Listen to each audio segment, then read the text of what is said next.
Friends, it's time to talk about something really hard. Up until now, I've been outlining the impact of the new policies of the Trump administration and how they will affect food prices.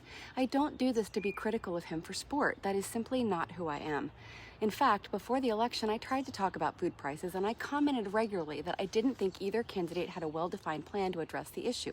Trump talked about tariffs, which have not historically worked, and Harris said she would address price gouging, which in my opinion is simply not the heart of the issue. It's just a band-aid on a cancerous issue, not a solution. But we all want cheaper prices. It's time to talk about how we, you and I, contribute to this. As a matter of fact, our buying habits are driving many of the problems we're experiencing right now. I have mentioned labor laws a few times in passing without expanding on what that means. So here we go. Let's take a quick look at U.S. labor laws for a baseline. You probably know some or all of this. The Federal Labor Standards Act, FLSA for short, sets the minimum wage, and right now it's $7.25, and you must receive overtime pay if you work more than 40 hours at a time. You have to get time and a half. There's no federal limit on how many hours you can work if you're over the age of 16, but you can't be forced. Minimum wages are set by states and they supersede federal standards. So here's a look at the top 10 states ranked by the highest minimum wage. One of the main goals of the FLSA is to protect children being forced to work. If you want to take a closer look at our laws, go here. So let's address one of the main reasons we trade in the first place. You've heard, we buy from China, Mexico, and other countries because they have weaker labor laws. You guys, that's code for poor pay, poor work conditions, as well as child labor, forced labor, slavery. That's what I mean.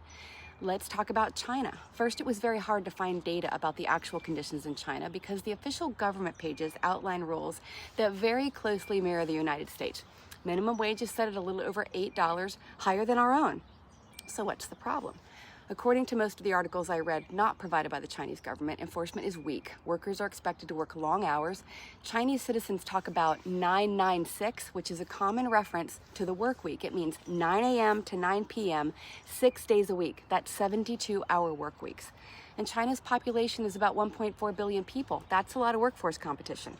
If you quit, there may not be another job, and there's no guarantee that the next one will have working conditions that are any better. A university degree used to mean a white-collar job in China, but now many graduates are working menial jobs because they can't find better work. A lot of China's economic growth over the last few decades has been fueled by export-focused manufacturing, which has in part driven the U.S.'s growing dependence on China. We used to think of China as a place to get cheap, poorly made products fast. But China has really emerged as a country that makes high-quality electronics and many other products for low prices, and we eat it up. We might see an article or two about working conditions, but then we turn our attention to other things.